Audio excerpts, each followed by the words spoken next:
Olá a todos, sejam bem-vindos. Muito obrigado pela presença de todos aqui.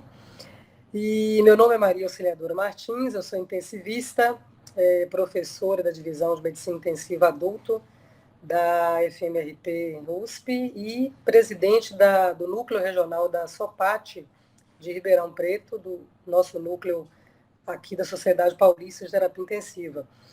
E hoje nós vamos dar continuidade às nossas aulas sobre temas polêmicos em Covid. Semana passada a gente falou sobre ventilação mecânica no paciente grave com Covid-19 e hoje nós vamos falar de um tema especialmente relevante, polêmico, realmente um desafio no nosso dia a dia, que é a retirada de isolamento do paciente crítico com Covid-19.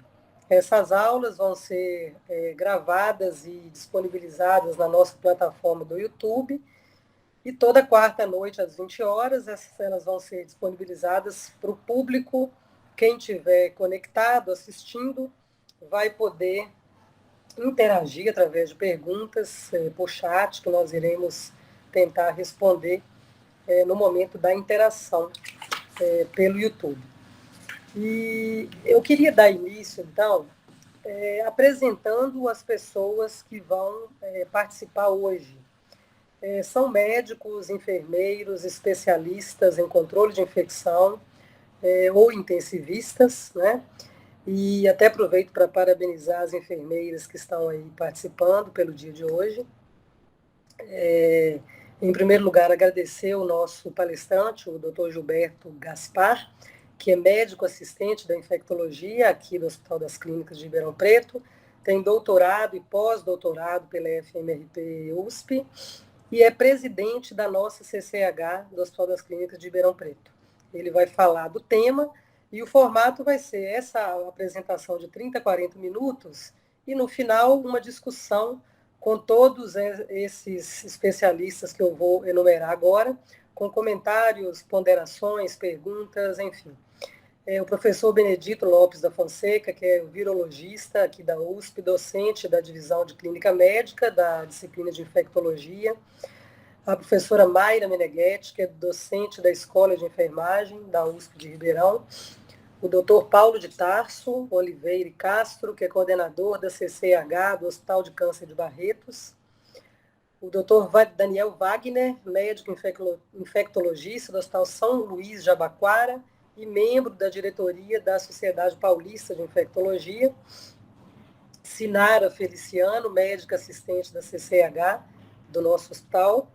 Fabiana Molina, que é enfermeira da CCH do nosso hospital. Fernando Vilar, que é médico assistente da infectologia do nosso hospital. A Júlia Antoniazzi, que é médica assistente da nossa UTI, intensivista, coordenadora da UTI da Santa Casa de Ribeirão, e diretora científica do nosso núcleo regional da SOPAT. O Lécio Ferreira, que é médico assistente da CCH do nosso hospital. O Marcos Feres, que é coordenador intensivista da UTI do Hospital São Francisco, aqui de Ribeirão Preto, e a Nathalie Lopes, que é enfermeira da CCH aqui do hospital. Então, são pessoas especialistas, como vocês puderam observar, que vão discutir no final. Gostaria, então, de convidar o doutor Gilberto para começar a apresentação, Gilberto. Olá a todos. Primeiramente, eu gostaria de agradecer o convite, em nome da CCH, professora auxiliadora, e também parabenizar a todas as enfermeiras pelo Dia Internacional de Serviços Prestados, magníficos serviços prestados à assistência aos nossos pacientes. Tá? Eu queria começar prestando essa homenagem a todas as enfermeiras antes de começar a nossa aula. Ok. Então, o tema que foi passado, para a gente conversar um pouquinho, é sobre isolamento no paciente crítico Covid-19 e quando retirar. É um tema desafiador, né, para a gente estar abordando nessa aula. Existem poucas referências na literatura que diz respeito a quando retirar o paciente Covid positivo. Então, eu vou tentar abordar o que existe, o que a gente precisa saber de conceitos iniciais, bem iniciais, para a gente começar a pensar em quando retirar esse paciente com base no que existe na literatura e nas diretrizes internacionais e também aqui no Brasil. Então, para a gente tentar responder essa pergunta, primeiramente a gente tem que pensar em alguns aspectos, né?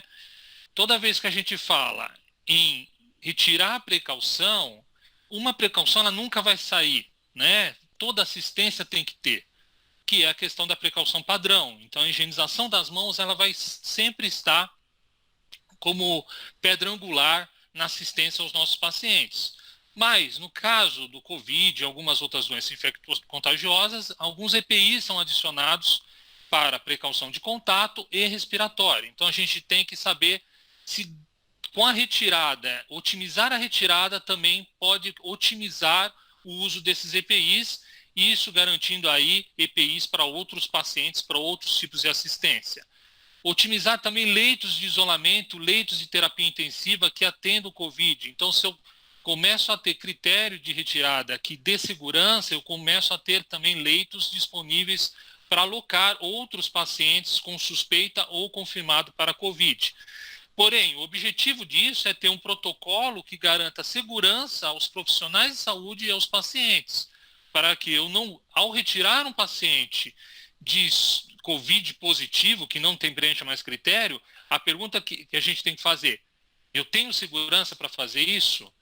É seguro? Então, essas respostas que a gente precisa ter para otimizar protocolos e diretrizes internacionais. Eu dividi essa apresentação nesses temas, né, para chegar no ponto fundamental da nossa aula, só para a gente contextualizar. Eu não posso deixar de falar da virologia, de exames diagnósticos, para a gente entender um pouquinho como se processa essa questão de se pensar em algum exame, seja molecular, para a retirada desse paciente do isolamento. Então, a gente sabe que o novo coronavírus, o SARS-CoV-2, né, um patógeno animal e humano, deu na província de Hubei em 2019, finalzinho de 2019, né, com casos em humanos. Houve uma rápida disseminação na China, mas principalmente na província de Wuhan, e depois espalhou-se para a Europa, Estados Unidos e aqui na América.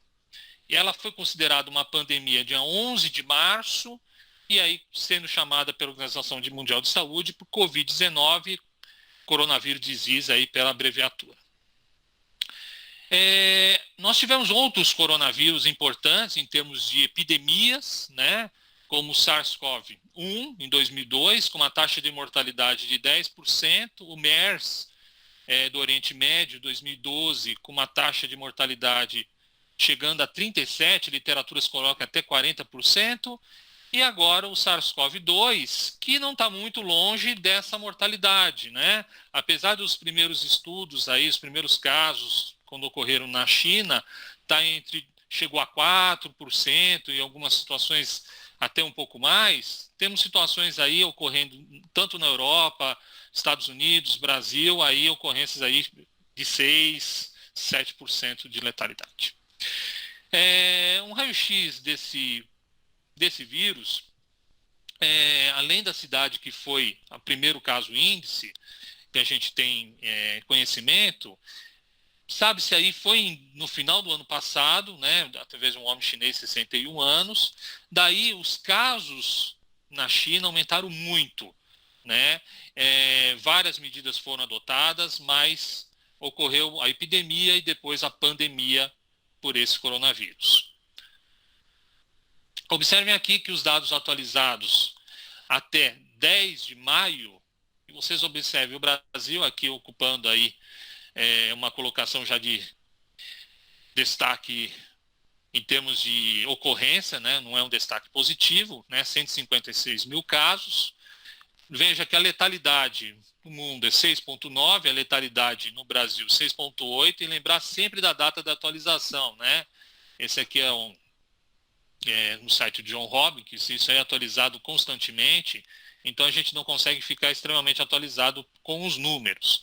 Mas observem que a letalidade, né, como era descrito inicialmente, podendo chegar a 2%, isso se mostra um número bem superior a essa ocorrência, tá? Então é só para deixar aqui registrado que em que, se a gente comparar o SARS-CoV-1 com o SARS-CoV-2, é claro, tem uma diferença de letalidade, mas essa diferença não é tão gritante como se predizia no início. Não podemos esquecer, né, de outros problemas que nós temos, né, no Brasil e no mundo, né? Nós estamos falando do SARS-CoV-1, mas temos problemas da influenza, do H1N1, temos problemas com as arboviroses, temos problemas com as bactérias multiresistentes, e aí um ambiente desafiador se instala no meio do âmbito da Covid-19, é o diagnóstico diferencial de Covid com outras doenças. Então a gente não pode esquecer que existem as outras doenças, que a gente tem a clínica e que a gente tem que lembrar sempre disso. Passando pela virologia rapidamente, né, a classificação do coronavírus em subfamília, a gente tem as duas principais, alfa e beta coronavírus, né, o beta coronavírus comportando o SARS-CoV-1 e o SARS-CoV-2, e o MERS.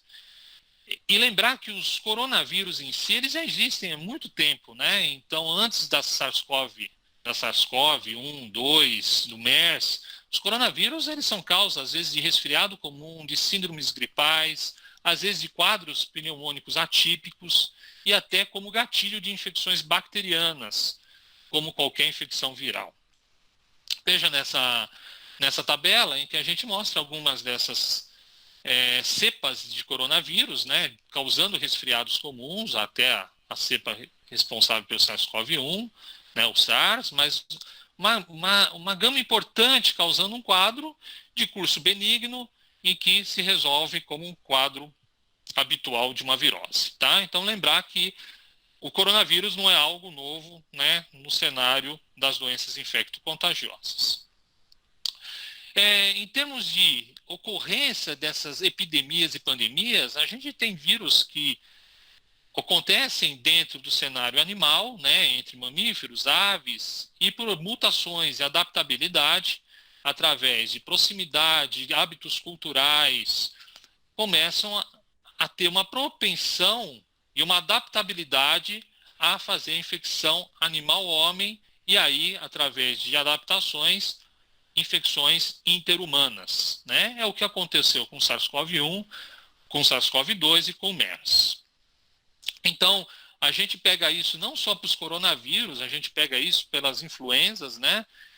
O H1N1 foi um exemplo disso, né? Então, essa passagem animal-homem, ela é implicada em um vírus novo, praticamente, ao nosso sistema imunológico, em que são responsáveis pelas epidemias e propensões a pandemias. O SARS-CoV-2 é um beta-coronavírus, cadeia positiva envelopada, transmissão, acredita-se aí, morcego ou outros, né, animais, e pode sobreviver no ambiente por períodos variados. Literaturas falando algumas horas, 72 horas, até alguns dias, dependendo da superfície.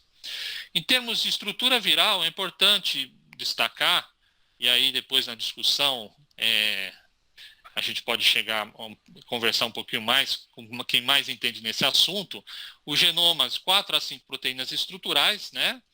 A spike, a proteína de envelope, a proteína de membrana, através da montagem viral, o núcleo capsídeo, que envolve o RNA de proteção, e as glicoproteínas ligadas ao ácido neurônico para a adsorção, e principalmente o receptor de angiotensina 2, que tem sido responsável na fisiopatologia da entrada celular desse vírus.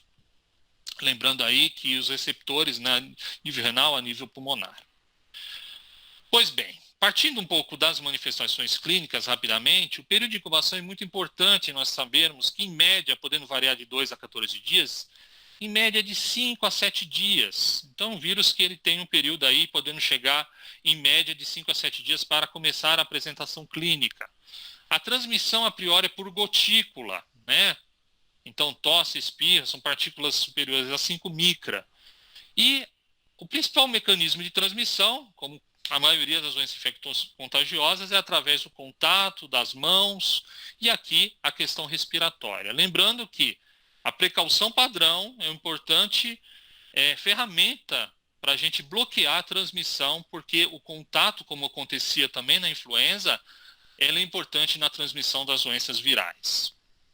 E lembrar que as superfícies contaminadas, já que é um vírus que pode sobreviver ao ambiente por algum período, pode ser um elo também na transmissão, responsável até por surtos em unidades de assistência e tudo mais. O período de incubação e transmissão diz respeito também à transmissibilidade, né? Então, quer dizer, a transmissibilidade, após 7 dias do início dos sintomas, pode ficar reduzida. Isso mostrou principalmente nos estudos das doenças que eram quadros mais leves e moderados, né? Lembrando que os quadros mais graves essa transmissibilidade poderia se estender por maior tempo, principalmente a eliminação viral. A carga de RNA no trato respiratório superior, ela é superior no início da doença, né? Então aí na primeira semana, tanto é que a gente preconiza aí fazer a pesquisa aí com suave de nasofaringe, orofaringe. Depois de uma semana, essa carga viral em mucosa aérea superior, ela começa a reduzir, podendo, nos casos mais graves, ficar uma carga viral principalmente nas vias aéreas inferiores. Os indivíduos assintomáticos, né? Muito se falou a questão de transmissibilidade do indivíduo assintomático, né? E eles podem transmitir, né? Tem alguns estudos falando de até 72 horas o paciente assintomático poder transmitir para o paciente, para um caso secundário. Essa análise de 157 casos de Covid em Singapura, a transmissão, um período de incubação, chegou a 6,4%. Então, o paciente assintomático, ele pode sim ser um transmissor, e hoje a gente sabe que o paciente assintomático ele tem uma importância importante na cadeia de transmissão, né? Eu vou mostrar outros estudos aqui para vocês, para a gente entender um pouco mais. Mas saindo um pouquinho da questão do assintomático, eu vou retomar depois, a manifestação clínica a gente pode dividir em 3, né? Leve, 80% dos casos, grave, 15% dos casos, né? Levando a dispneia, hipóxia, acometimento, 50% acometimento pulmonar, e os pacientes críticos, que são os pacientes que vão fazer síndrome respiratória aguda grave ou disfunção orgânica, que são os pacientes críticos de terapia intensiva. Nós vamos estar muito atentos a esses dois grupos aqui nessa minha aula. A principal manifestação clínica, a febre, tosse, o mal-estar, a coriza, no entanto, a anosmia, nós estamos vendo muito quadro de anosmia, né, perda de olfato, quadros gastrointestinais não é uma frequência tão importante, e os quadros mais graves, a pneumonia e o quadro respiratório, né, a insuficiência respiratória desses pacientes. Observem aqui, e vocês podem ver esse estudo de 1.099 pacientes de Wuhan, a febre estava presente em 44% da admissão. Então, quer dizer, constar que a febre é algo que tem que estar presente em todos os pacientes para a gente fazer a suspeita, não dá para fazer isso. A gente pode estar ausente em uma gama importante desses pacientes. Em 59 pacientes na Itália, né, que foi um país de grande ocorrência, está ainda tendo muita ocorrência do coronavírus, 34 apresentavam alteração do paladar, né, e olfato 19%. E a duração do quadro clínico? Aí vem para nosso cenário de discussão daqui a pouco. Os casos leves e moderados, que é aqueles casos que geralmente têm um curso bem mais curto, podendo chegar a recuperar 2 semanas, veja que 2 semanas não é tão curto assim, mas 2 semanas recupera, os pacientes graves e críticos podem chegar a 3 a 6 semanas. Isso justifica muitas vezes o paciente em terapia intensiva, entubado, desmame ventilatório difícil, podendo ter uma ventilação mecânica que ultrapasse as suas 2 semanas, evoluindo para 3, 4 semanas com uma traqueostomia. Os fatores de risco para a gravidade, como sabemos, cardiovasculares, hipertensão, doenças crônicas pulmonares, neoplasias, obesidade, idade, né, a partir dos 65 anos, mas lembrando, isso são fatores de risco, mas isso não quer dizer que somente essas pessoas com fatores de risco terão a forma grave. Terão maior propensão, mas eu posso ter doenças graves também na população mais jovem, como a gente tem tido também a ocorrência. A taxa por idade de hospitalização por Covid, né, nesses 2 trabalhos, né, estudos que em campos da China, 1% entre 20 e 29 anos, 4% entre 50 e 59 anos e 18% para maiores de 80 anos, referente à taxa de hospitalização por idade. E a taxa de mortalidade por idade, que isso já era sabido também no começo da epidemia, agora a pandemia, 8% de mortalidade de 70 e 79 anos, e olha, isso vai para 15% acima de 80 anos, certo? E na Itália seguiu mais ou menos essa faixa, chegando também a essas porcentagens. Então, lembrando, a idade é um fator importante, mas não deve ser o único. Veja que aqui, né, também pelo CDC, aqui CDC da China, mostrando também essa maior ocorrência de mortalidade. No curso do paciente em terapia intensiva, nós podemos também ter pacientes com complicações pelo coronavírus, né, que a gente sabe são as formas mais graves, né, muitas vezes aí pelo gatilho para cascata inflamatória, da hiperinflamação, arritmia, miocardites, cardiomiopatias, choques, CIVD, coagulopatias, fenômenos trombóticos, né, levando aí a um quadro grave nesses pacientes, e isso aí gerando também discussões terapêuticas nesse cenário. Por fim, antes de partir para o assunto que a gente vai discutir, os exames de diagnósticos, né? Nós não vamos falar de hemograma, mas a gente vê que são pacientes com propensão à leucopenia, linfopenia e plaquetopenia, elevação de dedímeros nos casos mais graves, alteração do processo inflamatório, aí vai PCR, VHS, LDH, alterações gasométricas, né, pelo processo inflamatório pulmonar, falando na fase mais tardia, na fase de hiperinflamação desses pacientes que têm o curso mais grave da doença. Os exames radiológicos, né, que a priori eu vou fazer para os casos mais graves de pacientes com COVID, ele pode ser normal numa fase inicial e nos casos leves, né, então às vezes não necessitando fazer a radiografia, e nos casos que pode evoluir com gravidade, eu posso ter opacidade em vidro fosco, distribuição periférica bilateral e até mesmo consolidação. Vale lembrar aqui que tem estudos mostrando que eu posso ter alteração radiológica, muito mais visto na tomografia, em pacientes assintomáticos ou oligossintomáticos, tá? Então, isso aí não é uma exclusividade do paciente grave. É claro que a sua incidência em paciente grave é muito superior em termos de alteração radiológica no paciente sintomático, um paciente com uma gravidade maior. E o envolvimento pulmonar, no longo da doença, geralmente tem um pico aí na segunda semana, entre 10 a 12 dias, já chegando aí no processo inflamatório da doença pelo COVID-19. A tomografia é um exame extremamente importante nesses pacientes mais graves, principalmente aqueles pacientes que têm pouca alteração radiológica no raio-x de tórax ou raio-x com pouca evidência, né?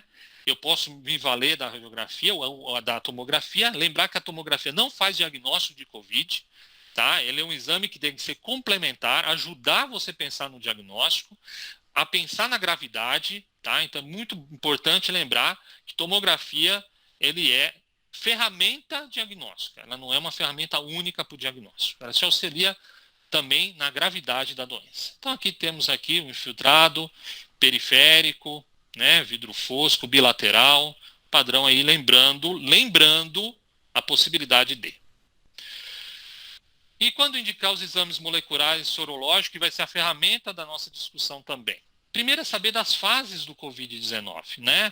Esse é um estudo bem interessante, ele mostra que na fase inicial, principalmente dentro dos primeiros 7 dias, a fase de resposta viral, né, a carga viral importante, ela vai reduzindo e eu vou tendo mais uma resposta inflamatória, coincidindo com uma fase que pode, nos casos mais graves, evoluir com hipoxemia, para uma fase de resposta inflamatória intensa, SARS, síndrome macrofágica, levando o paciente a um desfecho não favorável. Então aqui a gente pode pensar, aqui eu posso encontrar o vírus através de métodos moleculares muito mais facilmente do que nessa fase, em que tem uma redução viral e possivelmente uma resposta imunológica maior. Isso vai ajudar a gente a pensar no que pedir. Veja aqui, mostrando aí o PCR, né, aqui no começo, aí com um pico de solicitação para mim eu conseguir isolar esse vírus entre o 5, 7 dias, depois isso vai reduzindo, né? Então a partir do 8º, 10º dia, a depender, eu posso ter uma redução importante dessa positividade do PCR, e a partir da segunda semana, eu começo a ter mais a importância da sorologia, IgM inicialmente, o IgG, lembrando que a sorologia aí tem que ser lembrada não no início do processo, né, da doença, mas sim a partir da segunda semana, lá para o 8º, 10º dia, para mim pensar no papel sorológico. No início, o PCR deve ser lembrado para uma ferramenta diagnóstica laboratorial. Lembrando que o PCR negativo, numa fase bem inicial do quadro, ele não descarta, desde que você tenha manifestação clínica compatível, quadro bem típico, às vezes com alteração radiológica, nem sempre. Se você pensar na possibilidade de COVID, repita o exame por um outro intervalo de tempo, você pode estar num período aí de falso negativo. Tá? Lembrando aí que pode ter nos primeiros 3 dias, às vezes você repetir esse PCR seria interessante.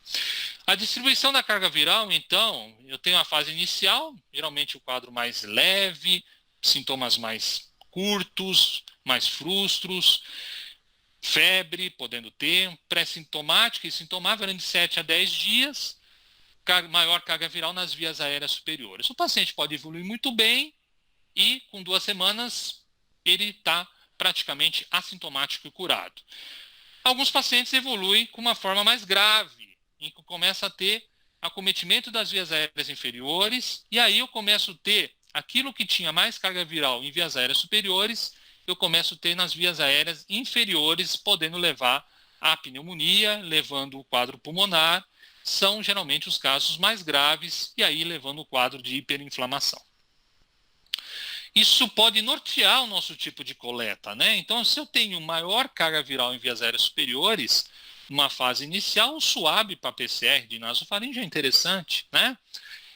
Aqui, pode ser que o SWAB de nasofaringe não me demonstre a carga viral pela quantidade de vírus ali presente. E aí, se eu for valer de PCR nessa fase, lembrando que a cirurgia também aqui poderia ser feita, né, importante, eu teria que valer de amostras de vias aéreas inferiores, né, aspirado endotraqueal e tudo mais. Melhor sensibilidade. A sensibilidade desse método varia entre 60% a 92%. Isso varia com a qualidade da amostra, com o período da doença que esse paciente se encontra. Então, isso tudo vai variar a nossa sensibilidade do PCR. Né? O PCR sozinho, se o meu tempo de coleta não foi legal, é uma fase que eu tenho a possibilidade de ter menos carga viral naquele sítio, o PCR pode ser negativo, e isso não descarta a possibilidade de COVID. Então eu tenho que pensar muito no tempo de doença, no sítio que eu vou fazer a coleta, para mim, interpretar o quadro clínico desse paciente e também dos diários, laboratoriais e radiológicos. Então, tudo isso que eu falei, local de coleta, período de coleta, técnica de coleta, lembrando que coleta, transporte e armazenamento, essa tríade aí tem que ser muito bem lembrada quando eu faço coleta de qualquer material, o PCR é uma delas. O exame sorológico, né, lembrar aqui que o IgA e o IgM, né, tem aí uma importância a partir dos 7 dias de doença, podendo chegar a 100% aí após os 14 dias, e o IgG a partir do 10º dia, 80% e 100% depois de 14 dias. É claro que essa sensibilidade varia de kits, né, de laboratórios, né, para pesquisa dessa sorologia. A gente tem usado muito recomendado o ELISA, o teste rápido ou o teste imunocromatográfico.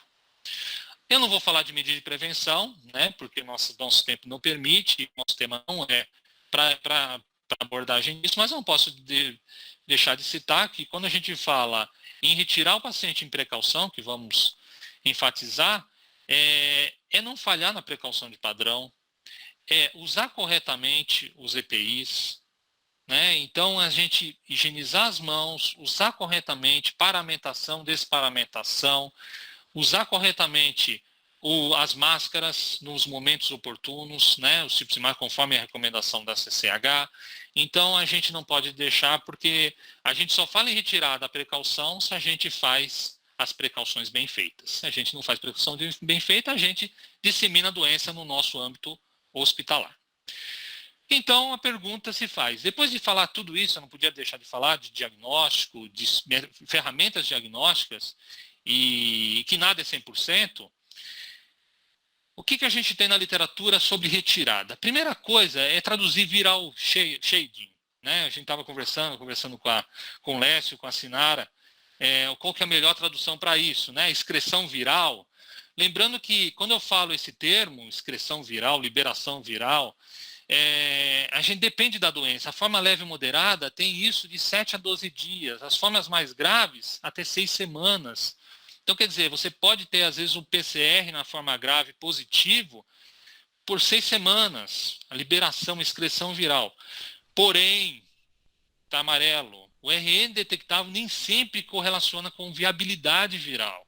Você pode ter partícula viral amplificada. Então, quer dizer, reconhecer que tem uma partícula viral naquela amostra não indica que está viável aquele vírus. Isso é muito importante, isso é um conceito muito importante que vai nortear a nossa discussão. Isso é variável e depende da severidade da doença. Esse estudo aí, com as referências estão aqui, 21 pacientes com doença leve, 90% teve teste negativo com 10 dias. Então, que se sabe que com quadro leve a moderado, essa viremia, vamos saber assim, essa excreção viral, ela é curta, variando de 7 a 10 dias apenas. Porém, esse estudo de 56 pacientes na forma leve e moderada já mostrou com 24 dias até 42 dias. Porém, não demonstrando se esse vírus é viável ou não. Esse estudo bem interessante, ele é comunitário, 24 casos de infecções assintomáticas. Então, ele englobou todos os pacientes, nesses 24, assintomáticos no momento da coleta do SWAB. E ele foi avaliando. Desses pacientes, 5 casos desenvolveram sintomas de febre, tosse, fadiga durante a internação. 12 apresentavam imagens típicas de CT de tórax em vidro fosco.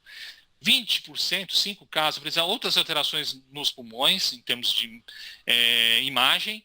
E 7 casos restantes apresentavam imagem normal e não apresentavam sintoma nenhum. São pacientes mais jovens. O período mediano do teste positivo, o intervalo entre o primeiro dia do teste positivo e o negativo, foi 9,5, quase 10 dias. Então, quer dizer, ele já, o caso leve a moderados, com 10 dias praticamente, ele já tinha um PCR negativo. E o que é importante, ele observou uma transmissão em assintomáticos entre membros da família. Então, entre membros da própria família, o assintomático foi um elo importante da transmissibilidade naqueles contatos próximos daquele paciente, mostrando aqui a importância do rastreamento próximo do contato e da vigilância longitudinal dos contatos, principalmente aglomerativos familiares.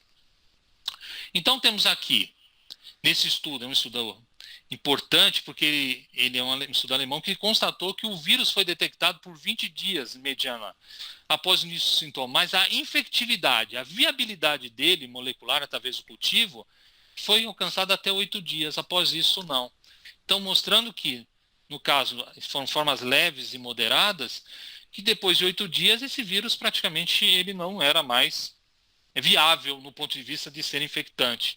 E outra coisa importante desse estudo, que a carga viral que ele adotou como cutoff aí de infectividade, abaixo de 10 acestas cópia, também não mostrou infectividade nesses pacientes. É um estudo bem interessante aqui, é importante.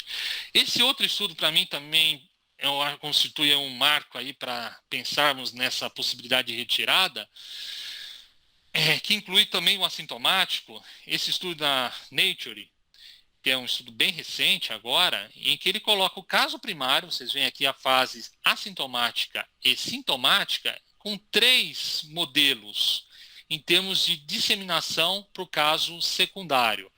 Uma é a infectividade ter o pico aqui no início dos sintomas, outra, a infectividade está dentro do período sintomático do caso primário, e a outra infectividade está na fase pré-sintomática, na fase assintomática. O que ele demonstrou nesse estudo?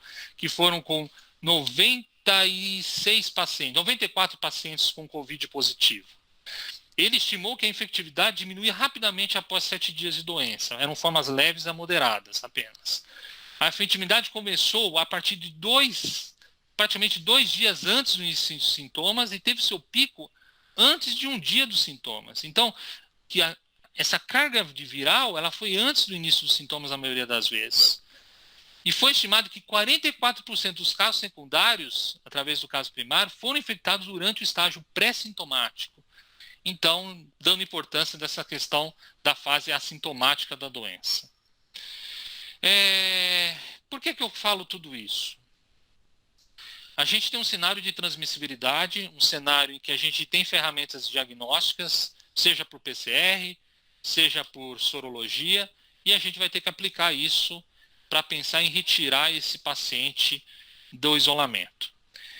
O paciente que está em isolamento por Covid, ele está na fase sintomática, na fase grave, eu estou falando de um paciente crítico, que muitas vezes saiu da parte grave do Covid, porque ele já está com 2, 3 semanas, e ele pode ganhar uma infecção secundária, ele pode ganhar uma complicação pelo próprio manuseio, né, do paciente, ele pode ganhar um TEP. Então, quer dizer, a gente tem que ver esse paciente de complicações pela internação prolongada que pode levar ao quadro de Covid para esse paciente. Não pensar que apenas é o Covid que está levando aquele quadro grave para esse paciente muitas vezes, mas sim as complicações secundárias que advêm do quadro de difícil desmame ventilatório, do processo inflamatório que esse paciente tem, muitas vezes levando a processos coagulativos, né, infartos pulmonares e tudo mais.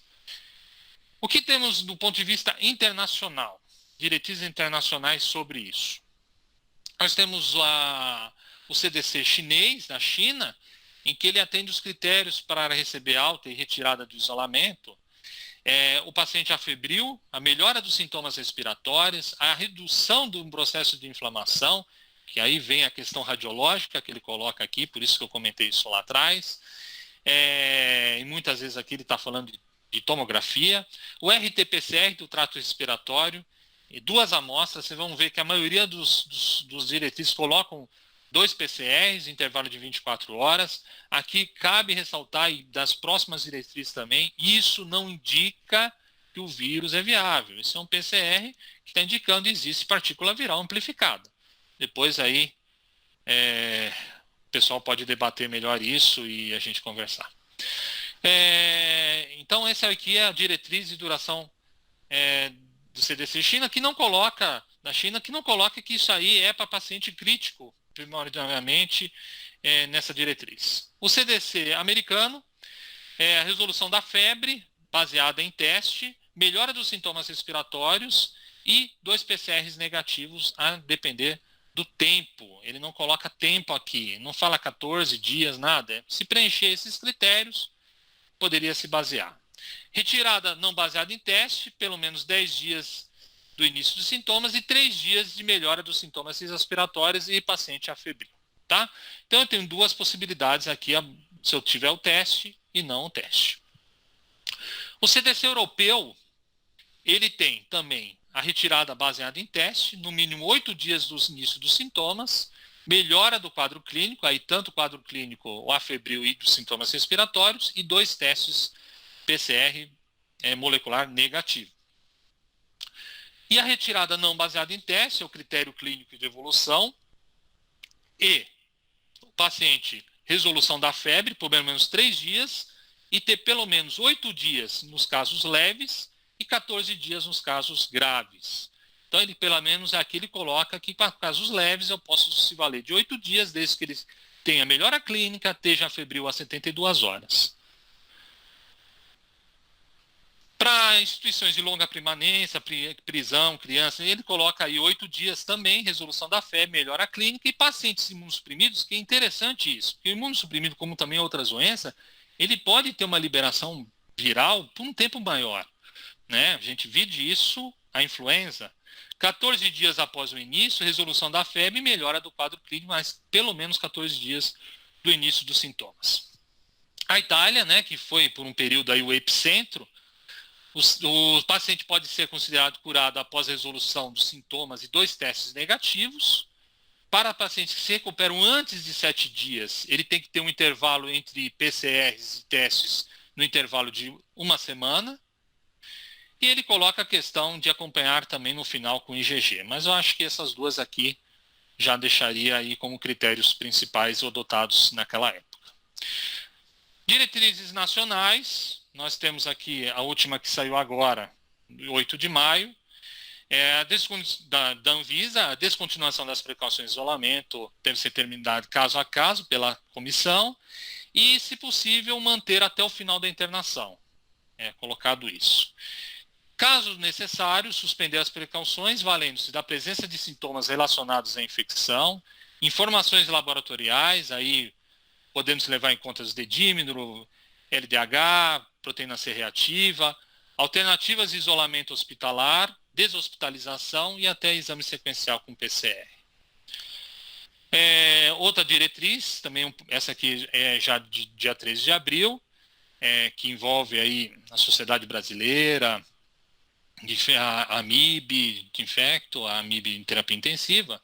As medidas de precauções de isolamento também poderiam ficar confirmadas até a alta, porém podemos utilizar estratégias como 2 testes negativos, resolução da febre para sintomas respiratórios e, na ausência de testes, resolução da febre 72 horas, melhora dos sintomas respiratórios e isolamento por 14 dias, que lembra muito, né, o que a gente falou do CDC para teste e não teste.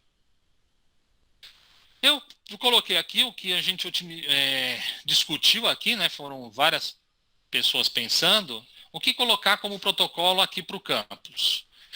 Nós pensamos em vários cenários, pegando o CDC europeu, o CDC americano. O critério 1, que a gente tentou pensar é o critério de gravidade. Paciente em ventilação mecânica. 14 dias no mínimo, 72 horas afebril, melhora do sintoma respiratório, que significaria estubado e fora da ventilação mecânica, e 2 amostras de PCRs negativas, com essas peculiaridades aqui de quando pedir e repetir. Tá? No paciente imunossuprimido, a gente se valeu também dos mesmos critérios, porém, a questão da melhora dos sintomas respiratórios poderia ser a melhora clínica apenas. Tá? Por fim, paciente não imunossuprimido com quadro leve e moderado, esse paciente ele tem um parâmetro clínico, 14 dias, lembrando que os casos leves e moderados, a priori, se a gente adotar o que a gente conversou aqui na aula, e vocês já estudaram muito isso, é a questão que a carga viral desses pacientes ou a viabilidade viral a partir do 8º dia provavelmente não exista mais. Né? Então, até 14 dias até pode ser um tempo até muito acima do que precisaria. Resolução da febre nas 72 horas e melhora dos sintomas respiratórios com 72 horas. Estratégias futuras possíveis, como no estudo lá que eu falei, o estudo alemão, definir um critério de tempo através de algum estudo em que determine periodicamente tempo 7, 14 ou outros períodos, intervalos de tempo, em que se colete a amostra ou de aspirado traqueal ou de suave, a depender do tempo de coleta, do período de coleta, que se faça o cultivo e o isolamento viral, mostrando se aquele vírus é viável ou não, aliado às melhoras dos sintomas respiratórios. Eu acho que depois o professor Benedito pode comentar com muito mais expertise isso, a questão do isolamento viral, a questão de como viabilizar isso, e daria provavelmente uma segurança em termos de pegar um PCR positivo com 14, 21, como já temos paciente com 3, 4 semanas do Covid, e tem PCR positivo, poxa, mas ele clínica para aquilo. Será que esse é viável? Então essa é uma resposta que a gente tem que refletir e temos que responder, porque senão Eu queria concluir, estabelecer que as medidas de prevenção ainda constituem o principal mecanismo de prevenção. Ainda não temos uma resposta de qual a melhor estratégia para a retirada da precaução, pois existem poucos estudos e eu acho que um daqueles estudos que tem que ser muito mais explorado é o último diapositivo que eu coloquei para vocês. Não, nós necessitamos de mais de 80 mil termos da viabilidade, e a estratégia básica ainda da pré-pandemia é estabelecer a precaução padrão, diminuindo a questão da transmissão e tendo leitos para que a gente, na eventualidade de ter mais casos confirmados, o paciente no leito para esse e diminuindo a ocorrência de casos dentro da assistência à saúde. Era isso que eu queria colocar. Eu sei que a pergunta ela é difícil de ser respondida, eu tentei colocar em termos do que a gente tem na literatura e tentando colocar um pouquinho do que a gente sabe de diagnóstico, porque é com base nisso que a gente vai conseguir responder a retirada, né? Qual a limitação de um PCR com 14, com 20 dias, né? Qual que é a limitação de uma sorologia com 5 dias de história da doença? Então, está negativa não quer dizer muita coisa. Então, entender isso é importante também no cenário não só do paciente COVID crítico no CTI, mas daqui a pouco também no paciente a nível ambulatorial e tudo mais. Muito obrigado e estamos abertos aí, professora. Parabéns pela apresentação, excelente como sempre. Eu gostaria de, antes de abrir para todo mundo, lançar uma questão aí para você, para o professor Benedito, todos, né, que estão aí para discutir. Pensando no paciente grave, por exemplo, como o caso que a gente teve hoje, ontem, que a gente teve alta, deu alta para o paciente. Paciente grave talvez tenha uma carga viral maior do que aquele paciente menos grave e talvez possa ter uma PCR positiva ou por mais tempo, eu não sei se o meu raciocínio está correto. Então, como que a gente poderia interpretar e até dar a conduta para um caso assim? Por exemplo, a paciente que teve alta ontem, 14 dias de sintomas, muito mais, acho que 20 dias, mais de 72 horas afebril, melhora de sintoma respiratório, foi estubada, tanto que teve alta da UTI após 19 dias de internação. Como que a gente poderia proceder e a PCR de ontem positiva?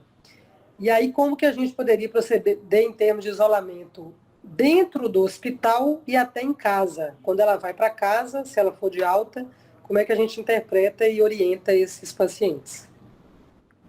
Sim, essa pergunta, né, que a gente tem feito muito e tentando responder, o paciente crítico, terapia intensiva, que passa aí dos 14 dias. O paciente crítico, ele tem uma excreção viral por um tempo maior, né, do que o paciente leve a moderado, podendo chegar a uma semana, né, 7, 8 dias ou até menos.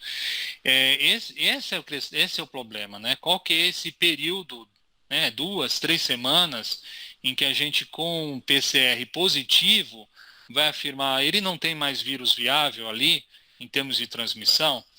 Então, assim, eu acho que o número 14 aí, ele é um número que existe, né? É um marco que existe, que a gente se vale muito nisso, mas ele tem que estar aliado com melhora dos sintomas clínicos, né? A febril, melhora dos sintomas respiratórios e um tempo, né? O tempo 14 aí é um tempo que é mínimo, que pode ser adotado, e ele vai valer também, ao meu modo de ver, do paciente que sai da terapia intensiva e vai para a comunidade, né? Em termos de melhora da resposta clínica e tudo mais.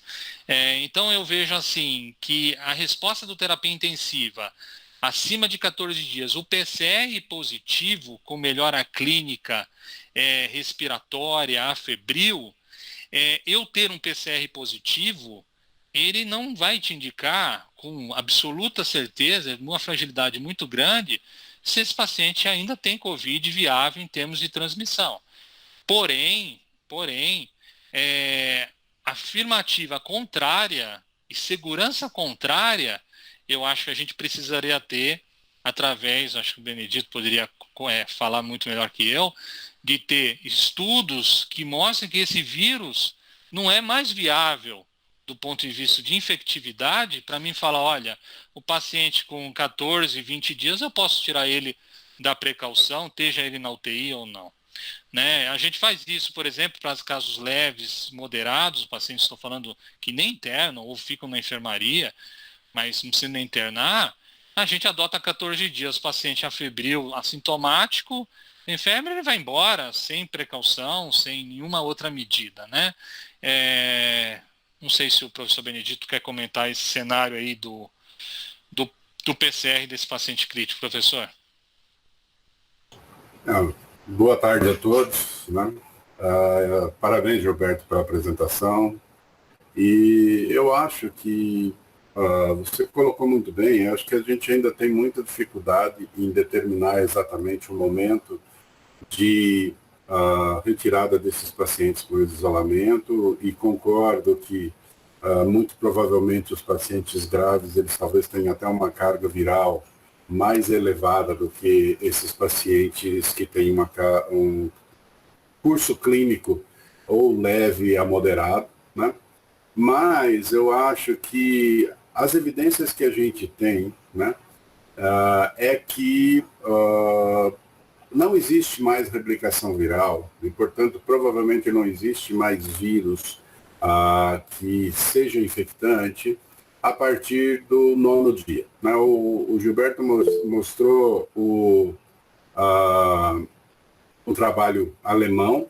Tem um trabalho recente que saiu no New England no final de abril, que foi um trabalho que eles fizeram num asilo, né?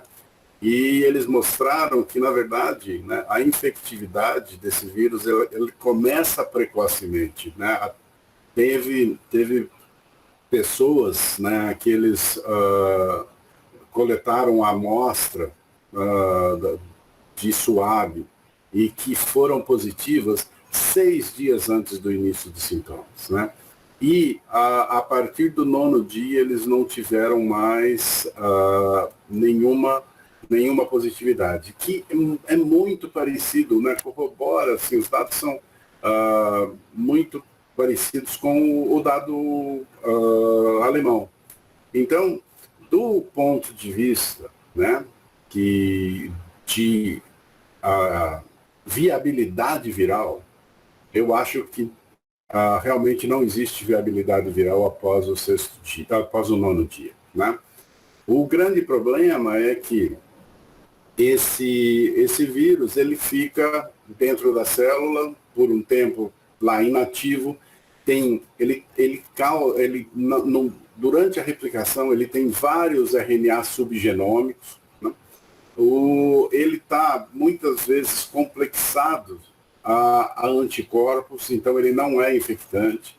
Ele está dentro de células que são células apoptóticas, que são células mortas, mas que quando você faz a extração do RNA, você destrói tudo isso. Você destrói a célula apoptótica, você destrói o complexo anticorpo-vírus, e como a PCR é uma técnica bastante sensível, você detecta esse vírus, né? Você detecta, na verdade, o genoma viral.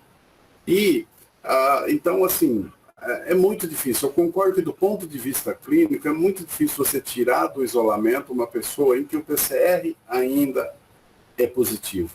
Só que a gente tem que lembrar o seguinte: o PCR, ele detecta o genoma viral, mas ele não dá, o Gilberto colocou isso na aula, ele não dá para você a evidência de infectividade, né? Então, obviamente, se eu pego lá no 1º, 2º dia um paciente que tem um PCR por exemplo, na amplificação, ele amplifica depois, sei lá, de 10 ciclos, esse paciente tem muito vírus, né? Então, com o tempo, o que a gente vê é que esse número de ciclos necessários para se amplificar esse vírus também vai aumentando, significa que também vai caindo a carga viral, né? Eu, particularmente, assim, do ponto de vista clínico, eu acho que depois do 9º dia já era relativamente seguro, pelo menos aqui eu estou falando para paciente de gravidade leve a moderada, tá? Que é o que a gente tem de evidência na literatura, que você poderia tirar ele sem nenhum problema, porque não existe mais transmissão. E agora eu vou falar da nossa experiência pessoal, ela é ainda pequena, mas a gente tem feito, né, tanto lá na UETDI, na verdade nós temos 4 pacientes da UETDI e 4 pacientes do CTI, onde a gente escolheu swabs em paralelo para PCR e para isolamento viral. Tá? Os 8 swabs tiveram positividade pelo PCR e eles foram negativos no isolamento viral. E eram pacientes assim que tinham 3, 4 semanas de evolução. Né? Tem um dos pacientes em particular, eu acho que já está quase indo para a 5ª ou 6ª semana, e até a auxiliadora me mandou uma mensagem ontem, falou, o que eu faço? Porque num dia deu negativo, aí colheu o segundo, naquele protocolo que a gente tem aqui, né? Depois de negativo, fazer uma segunda PCR, e aí veio positivo. De novo, eu acho que esse é o grande problema da gente não ter o isolamento viral disponível para a gente tirar esse paciente, né? Mas aonde a gente tem, e por acaso hoje aqui a gente tem, né? Mas é feito ainda de uma maneira, vamos dizer, não corriqueira, né? Eu acho que deveria se levar em consideração, na verdade, o isolamento viral. Né? É uma técnica que demora 48 horas, mas é relativamente simples de fazer, né? Desculpe se eu estou me estendendo muito, mas eu tenho uma outra alternativa que eu tenho discutido com vocês. Eu espero que talvez dentro de uma semana a gente possa oferecer isso também para a gente tentar padronizar, é que é a detecção da cópia de genoma do vírus que serve como molde para ele fazer o genoma dele, né, que a gente chama de cópia negativa ou o intermediário replicativo. Né? Porque, como ele é um vírus RNA de fita positiva, se a gente não tem como determinar se aquele RNA que a gente está detectando é o RNA normal, que está lá degradado, ou se está tendo uma replicação ativa. Agora, se a gente detectar a fita negativa, significa que esse vírus está replicando. Por quê? Porque ele está fazendo um molde para fazer o seu genoma e esse genoma sem capacidade. Né?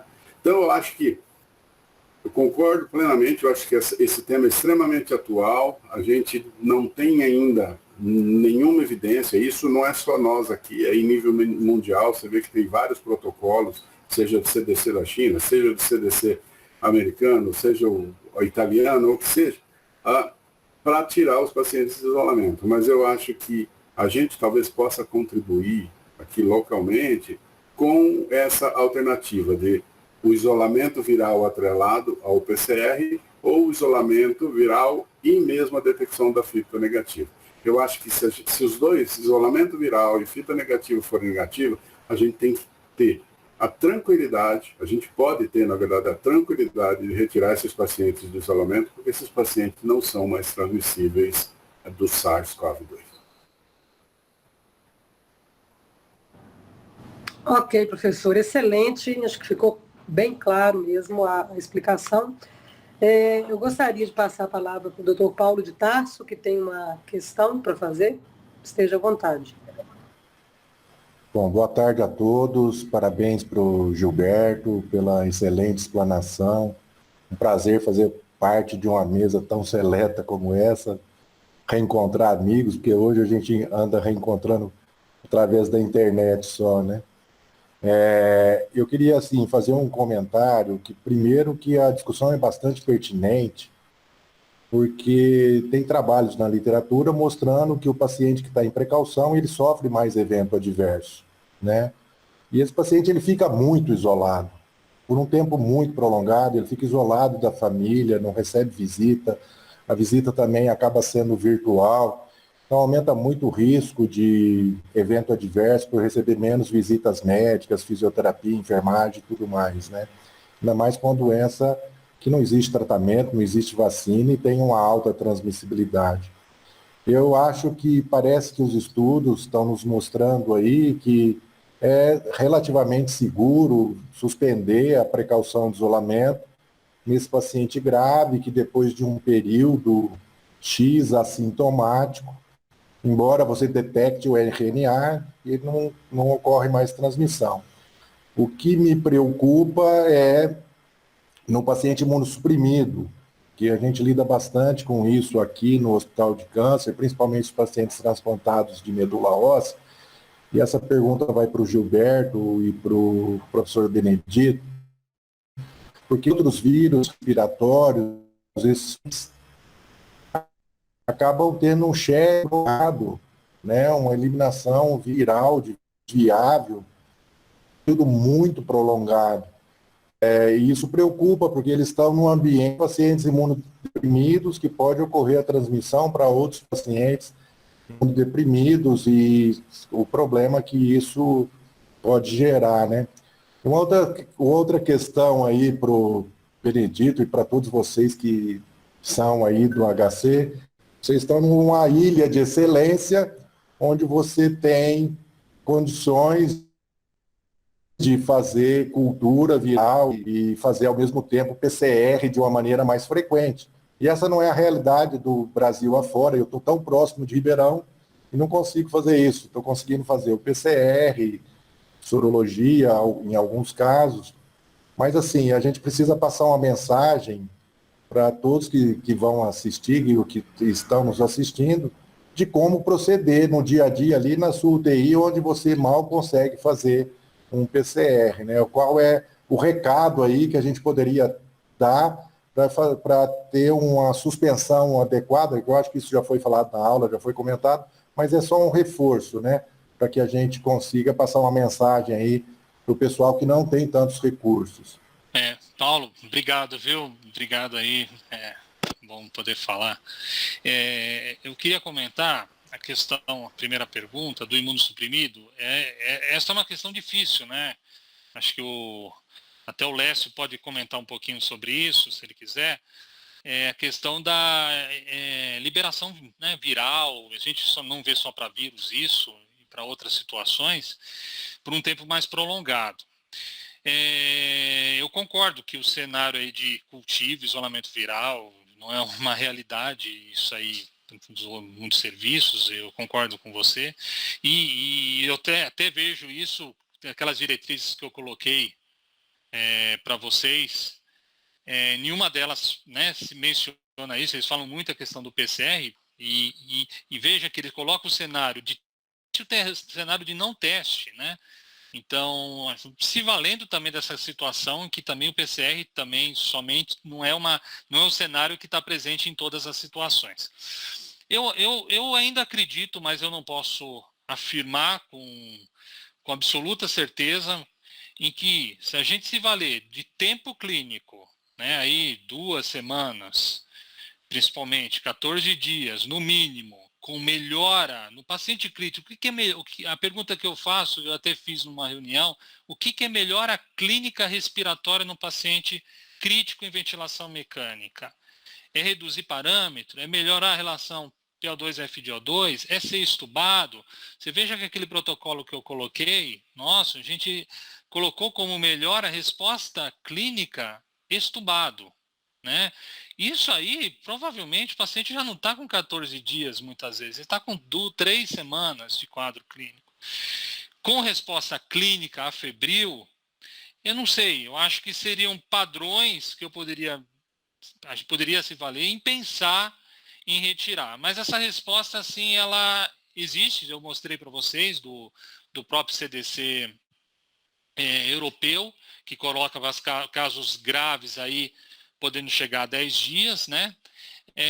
Mas é uma resposta que ainda gera um pouco incerteza, né, sobre a segurança, já que é um paciente que pode ter uma liberação viral por um tempo prolongado, e a gente sabe que a questão de transmissão ela é importante nesse cenário, principalmente não somente a nível de profissionais de saúde e paciente, mas a nível ambiental também. Então, mas é algo que precisaria de ser um pouco mais objetivo e concreto para a gente ter segurança. Eu, particularmente, eu acho que podemos ter uma segurança a partir de 2 semanas, desde que a gente tenha os sintomas clínicos praticamente resolvidos, afebril e melhora no caso de sintoma respiratória no paciente crítico. Isso provavelmente vai se estender acima de 2 semanas. Mas a segurança disso é que fica a questão, né? A gente sem um dado que mostre se no paciente crítico aquilo há uma viabilidade ou não, temos o vírus. No caso do paciente não crítico, leve e moderado, o senhor já falou, eu acho que isso tem trabalho já respondendo a isso, em que a gente tem segurança e acho que até dispensa a questão de fazer PCR, o que a gente nem tem feito. Isso mostra que eu não tenho essa resposta, não sei se os outros colegas, a CCH que está aí comigo, o professor Benedito, pode te ajudar.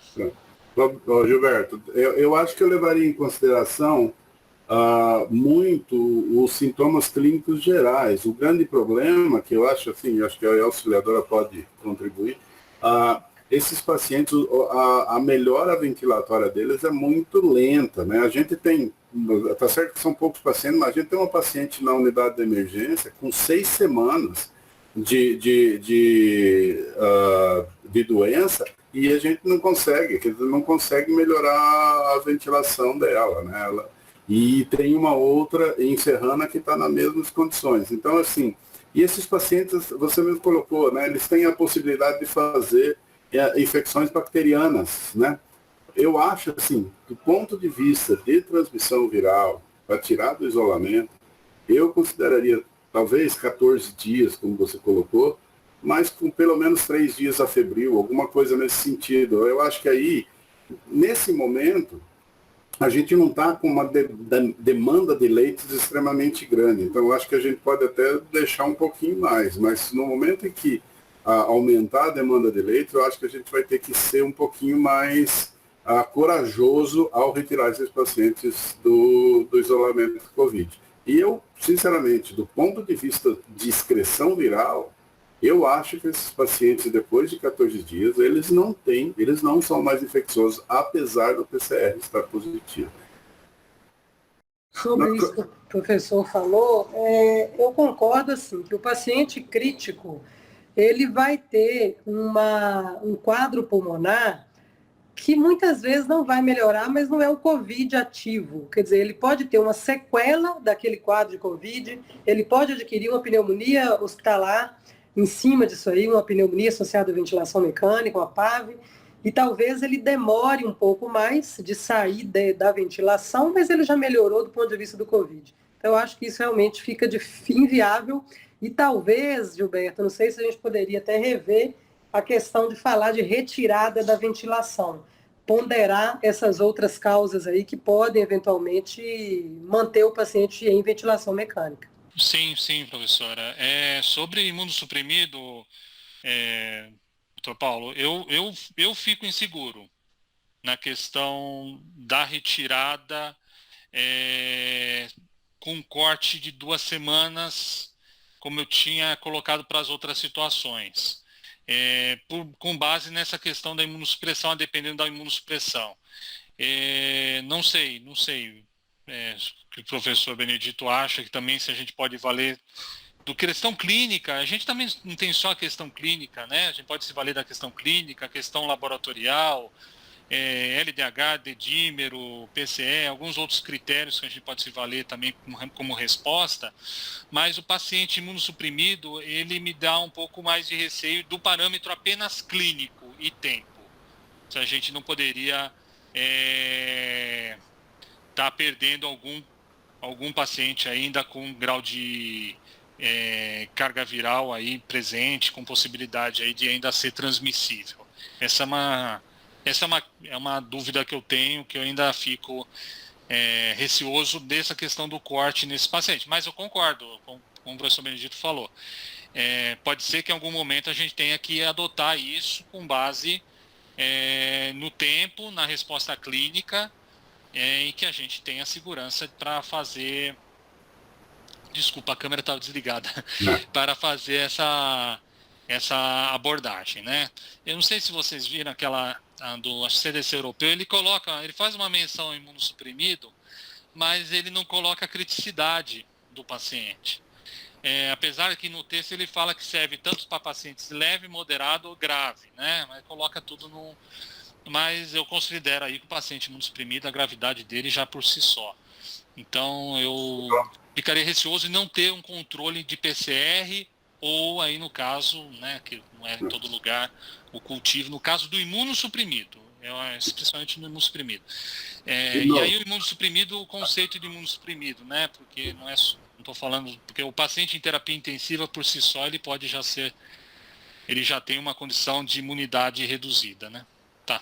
De novo, de novo, é uma experiência muito pequena, mas um dos pacientes que a gente testou para isolamento viral é um paciente que ainda está no CTI, é um paciente jovem, tem mieloma múltiplo, né?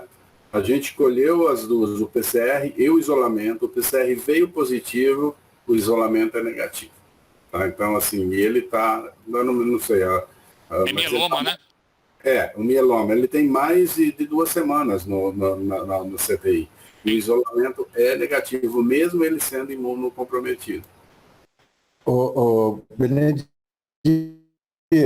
professor Benedito, em realidade do teste genômico e da cultura, a sensibilidade é comparável, porque provavelmente ele está negativo, é aquilo que já foi comentado, você detecta o genoma viral, provavelmente se ele tiver vírus viável é uma carga tão baixa que provavelmente não é infectante, e também pode ser que seja difícil de detectar no laboratório.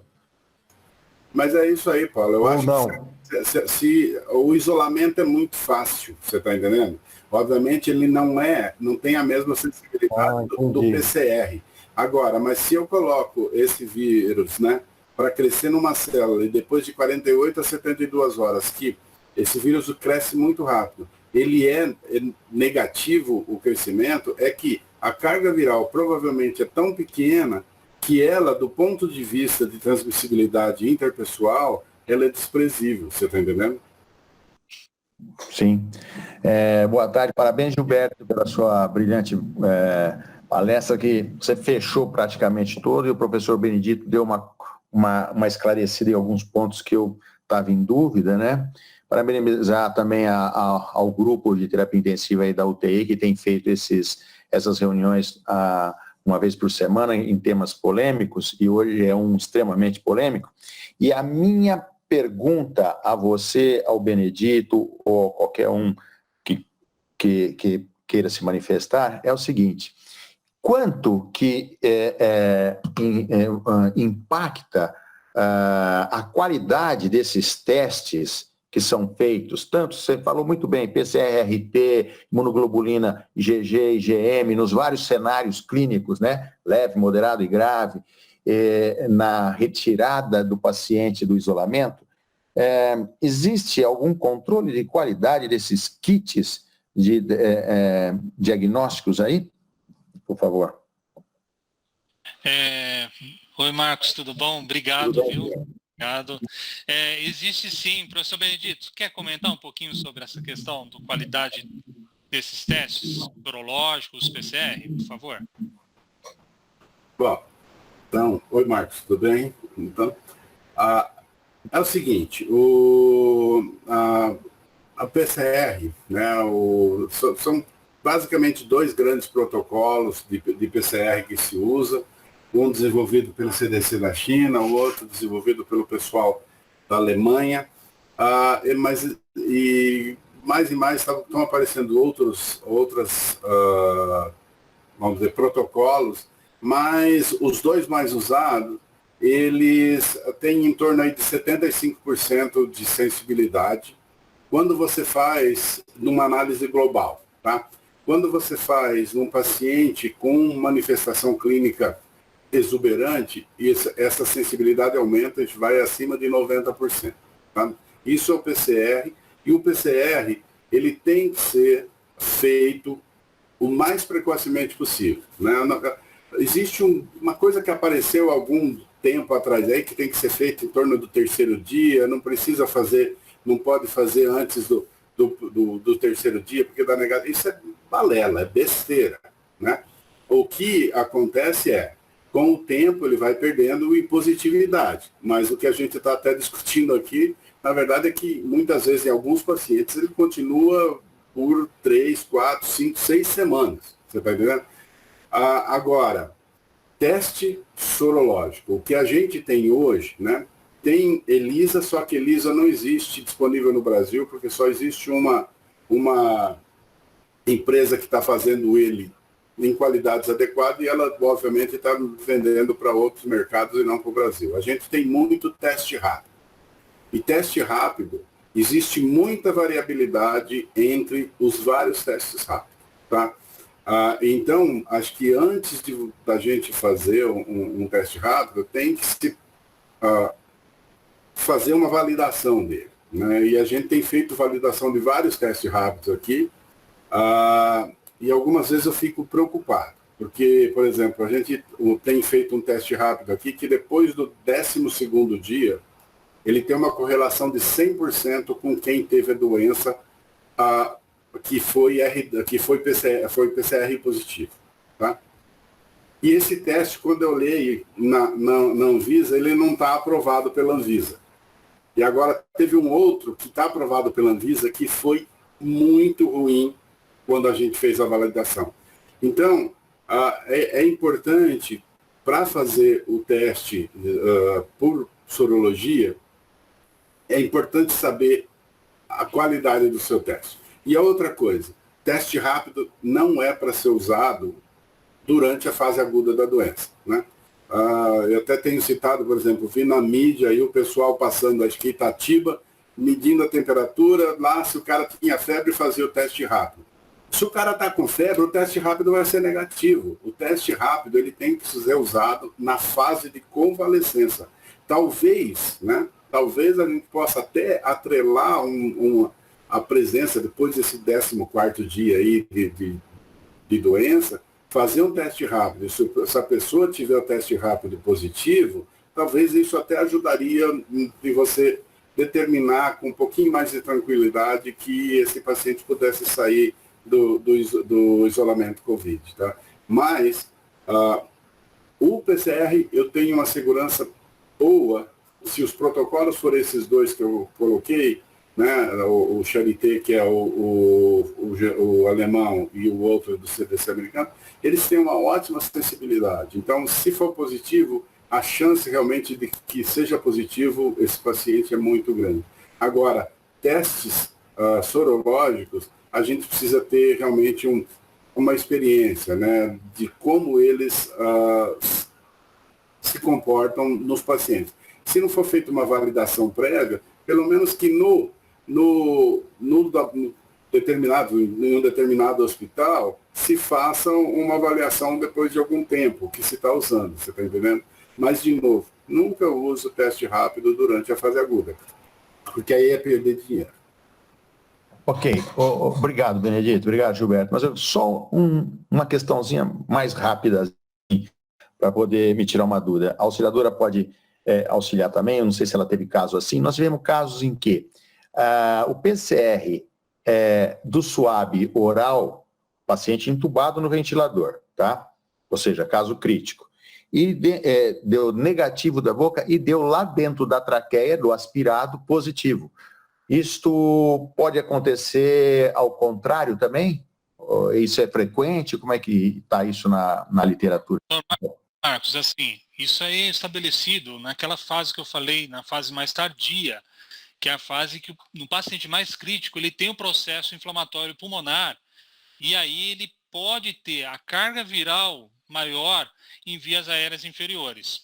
Então, pode ser comum, às vezes, você fazer o SUAB, o paciente está lá no 9º dia de sintomatologia, do início de sintomas, o 10º, aí vai, e vem um SUAB negativo. Falou, o paciente tem clínica positiva, tem radiologia positiva, tem exames compatíveis para COVID, e aí você faz o PCR de um aspirado, de um bronquinho endotraqueal e vem positivo.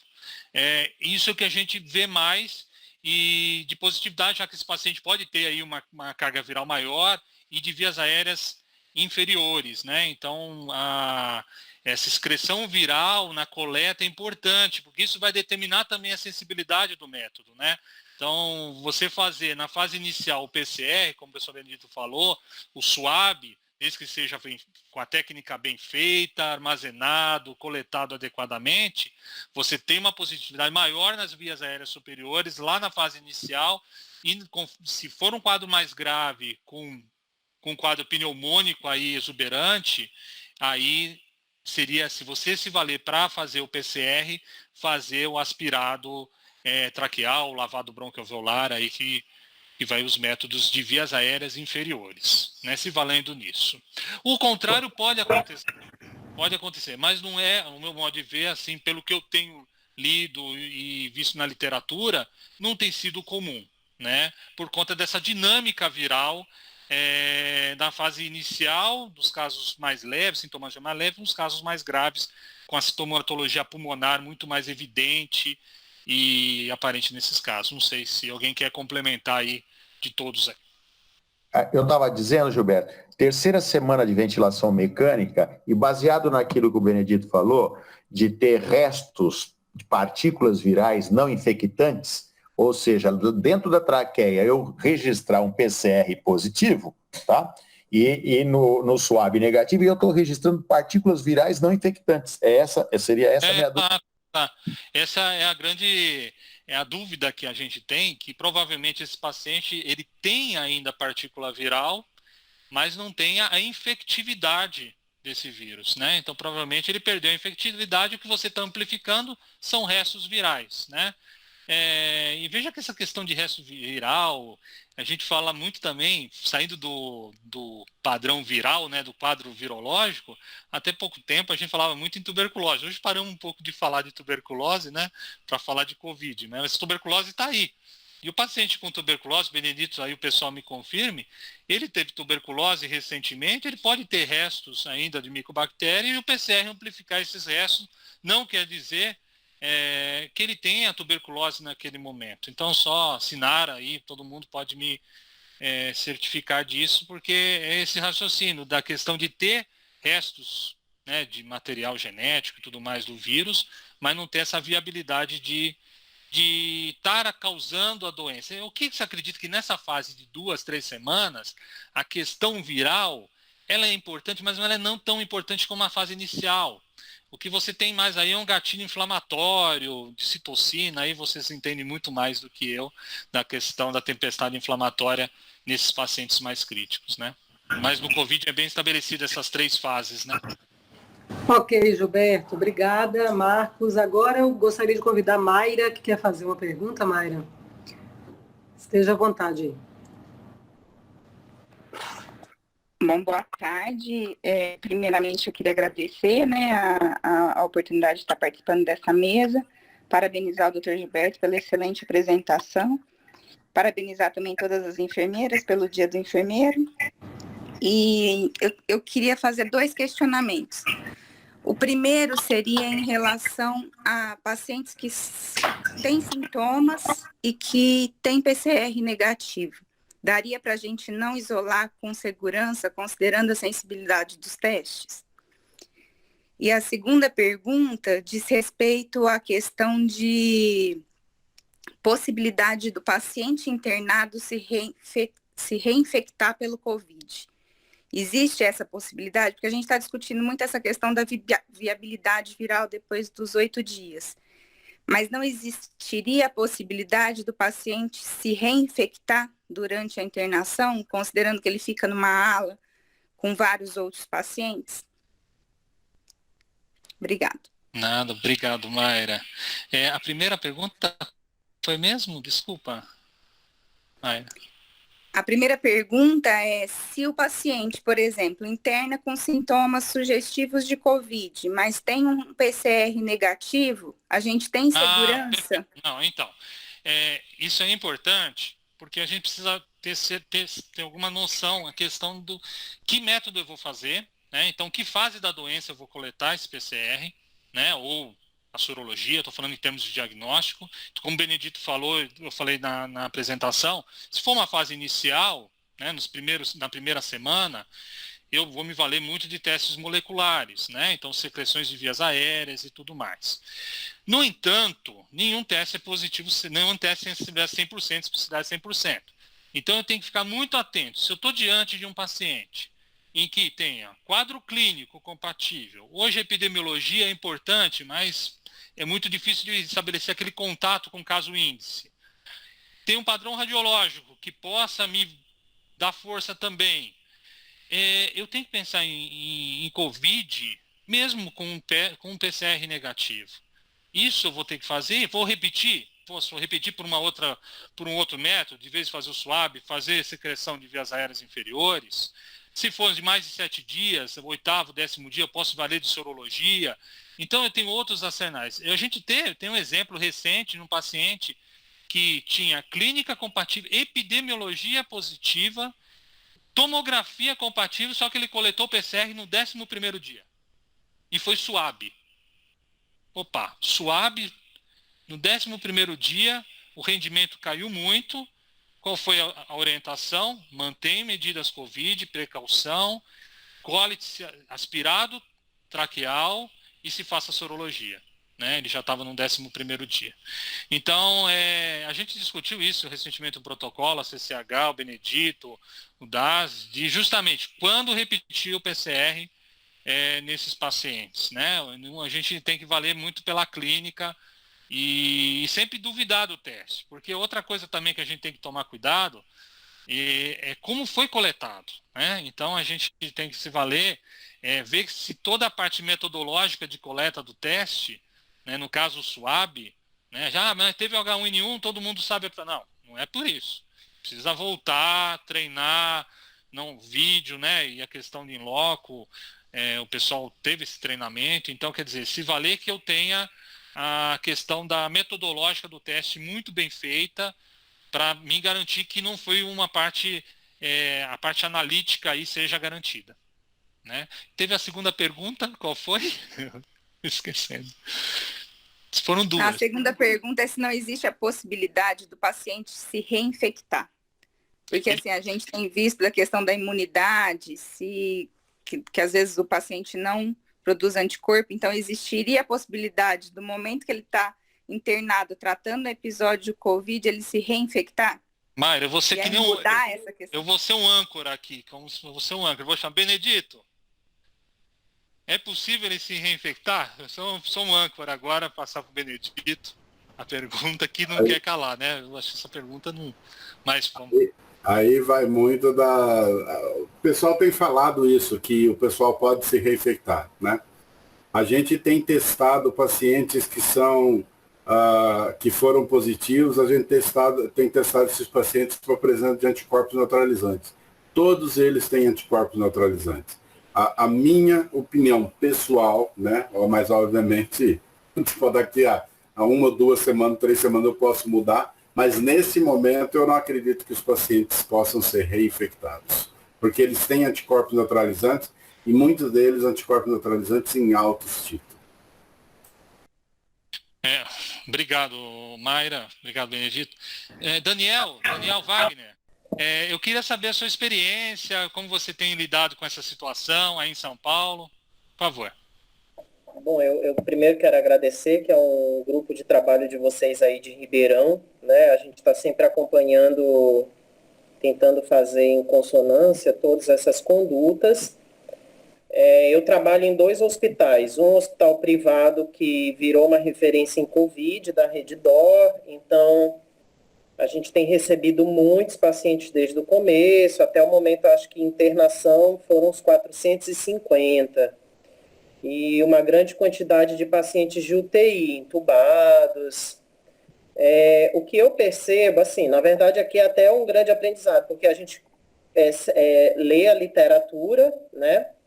O professor Benedito aí falando isso, na verdade, é um acalento para mim, né? Eu fico bem mais tranquilo, porque já cheguei a ver alguma coisa em torno do 8º dia, que esse paciente ele não tem mais uma viabilidade, né, do vírus ali excretado.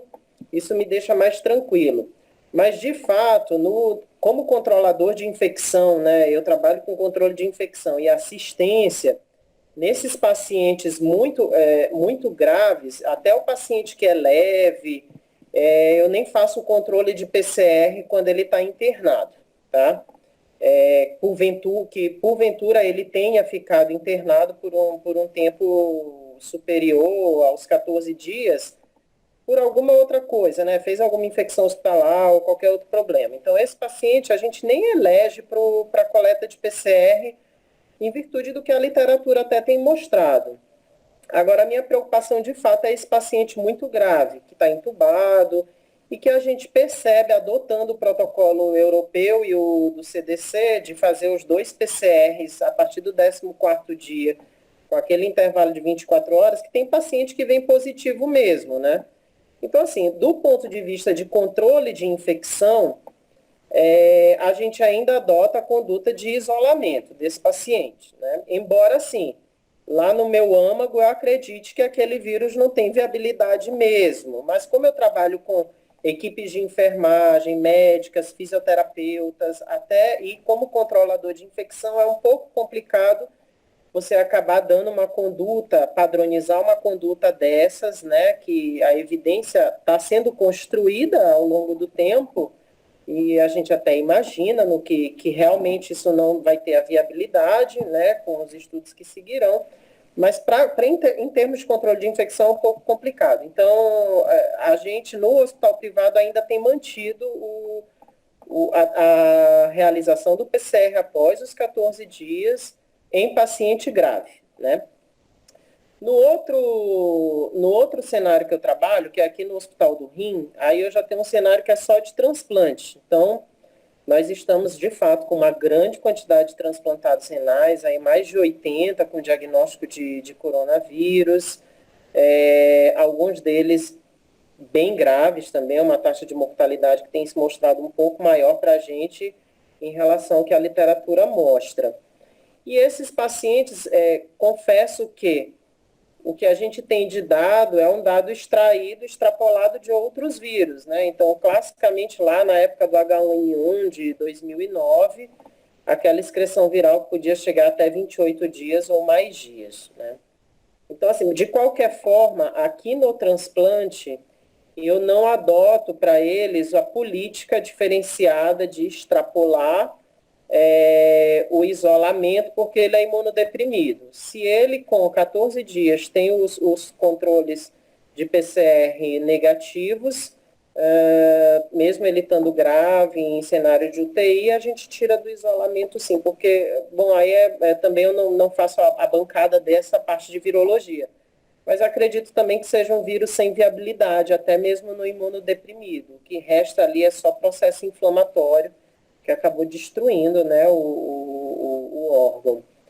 Então, assim, no imunodeprimido, eu também adotei a mesma política do imunocompetente, porque se eu for também isolar esse paciente por muito tempo, eu não vou ter leito, né? Então, eu vou ter um problema que é a disponibilidade de leitos no hospital que é referência. A gente acabou estamos transplantando os pacientes de Ribeirão, Botucatu, Campinas e aqui de São Paulo também. Então, até o momento, não adotei nenhuma política diferente. O que eu queria até perguntar para o professor Benedito, assim, e para o grupo, é que, embora existam essas evidências de falta de viabilidade, parece que a literatura, hoje mesmo eu estava vendo um paper do Emerging Infectious Diseases, do SAN, lá da China, da província de Guangdong. Então, ele fica, a comunidade científica reforça que a detecção desses fragmentos virais ela é muito prolongada, até em fezes, que pode chegar até 30, 35 dias, outros fluidos biológicos. Esse paper dele é super interessante, porque ele divide o grupo entre leve e um grupo grave e mostra que essa excreção de partículas virais ela é muito longa. Então, acho que isso, às vezes, acaba confundindo, né, pela falta de trabalhos falando de viabilidade viral e o excesso de trabalhos falando de PCR positivo depois de tanto tempo, isso acaba, na verdade, confundindo. E eu não sei se está ajudando tanto a gente compreender a dinâmica do vírus, né, do que outra coisa. Então, não sei como vocês interpretam isso. Já até responderam em parte, mas eu acredito que essas publicações acabam vindo para, não para atrapalhar, mas acrescentam um dado que a gente dá em aula, mas que em termos práticos não resolve muita coisa, a não ser que venha o estudo de viabilidade viral mesmo. Obrigado, Daniel. Gilberto, você quer fazer algum comentário final? A gente está no nosso limite de tempo, já mais de 1h30. Não, Se você quiser finalizar. Sim, professora. Eu acho assim, foi bem interessante, acho que a gente abordou e houve bastante questões aí, respostas que possam nos ajudar no dia a dia para o paciente leve a moderado, acho que isso aí já está bem respondido. A questão do paciente crítico, depois de 2 semanas, é a questão provavelmente de não viabilidade, mas a gente precisa ter mais amparo sobre isso. Eu acho que esse estudo aí do Benedito vai trazer essas respostas em termos de o tempo para isso, acho que é importante, né? E o número 14 ele existe, mas também ninguém sabe se esse é um número que às vezes para o paciente crítico seria o ideal. Eu acho que isso é uma mensagem também. Mas eu acho que provavelmente, como todos falaram aqui, esse paciente já não tem a viabilidade do vírus após esse período, isso dá uma certa segurança, mas a gente precisa de mais estudos, né? Eu acho que esse trabalho e outros trabalhos que virão, que o Daniel comentou, acho que bem colocado, a experiência dele também, que possam nos ajudar nessa decisão, que viabilize com segurança leito para outros pacientes, e segurança para os profissionais de saúde que vão assistir esses pacientes que saíram da precaução de contato e respiratória. Eu acho que é essa resposta que a gente tem que dar e transmitir, né, através da literatura, de dados científicos, essa segurança para esses profissionais que estão na linha de frente, como todos nós aqui. Eu queria também agradecer, professora, auxiliadora, a toda a equipe do CTI, a todos os debatedores que estão aqui presentes, a CCH que comigo trabalha e nós temos trabalhado aí incessantemente nessa questão das medidas de precaução, trabalhando na questão de diagnóstico, participando dessas reuniões, e a gente vê que cada dia é um dia diferente em termos de trabalho, vem um artigo científico mostrando alguma outra coisa, e a gente tem compartilhado muito isso. Então eu queria agradecer, né, todas essas pessoas que trabalham comigo no dia a dia, que têm contribuído para a gente tentar ajudar a todas as equipes de assistência aqui do Hospital das Clínicas também. E obrigado a todo o CTI pela oportunidade dada a nós. Obrigado mesmo. Ok, pessoal. Então vamos finalizar. Pode ser que daqui uma semana nós tenhamos outras respostas às mesmas perguntas, né? Vamos ver como a coisa vai andar. Gostaria de agradecer a todos pela presença, pelo debate, foi muito produtivo, com certeza todo mundo aprendeu um pouco mais, e essa divulgação de conhecimento aí em temas polêmicos e atuais é o objetivo nosso mesmo.